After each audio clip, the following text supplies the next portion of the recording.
आजिर पंचांग आज 2026 अगस्त मास 18 तारीख उड़िया भाद्रव मास 2 दिन मंगलवार शुक्ल पक्ष षष्ठी तिथि जहाँ रात्रि 7:30 पर्यंत रहुची तापर सप्तमी तिथि आरंभ होउची। आज चित्रा नक्षत्र जहाँ दिबा 7:29 पर्यंत रहुची तापर स्वाति नक्षत्र आरंभ होउची। आज तुला राशि रे चंद्र अवस्थापन करी रहुचंती। आज सूर्य उदय होउचंती जहाँ प्राप्त 5:25 रे सही बळे सूर्य अस्त होउचंती अपराह्न 6:11 रे।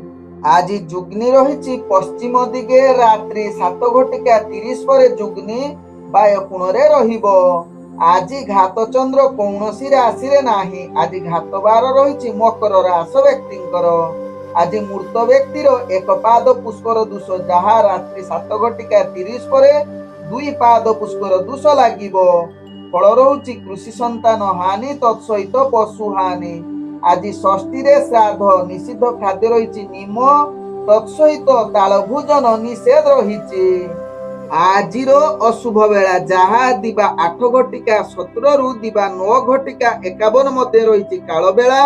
सेही बळी दिबा 11:25 रु दिबा 1:22 मध्य रही 12 बेला सहित राहु काल। सेही बळी रात्रि 2:33 रु शेष रात्रि 4:07 मध्य रही काल रात्रि। तेणु एही अशुभ समय कौनसी शुभ कार्य करंतु नाही।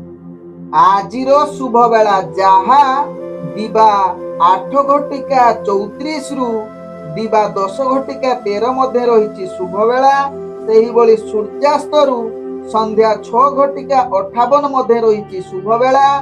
सेही बळी रात्रि 9:21 रु रात्रि 11:46 मध्य रही शुभ बेला। सेही बळी रात्रि 2:10 रु शेष रात्रि 3:46 मध्य रही शुभ बेला। तेणु एही समय जेकोसी शुभ कार्य करि पारिबे।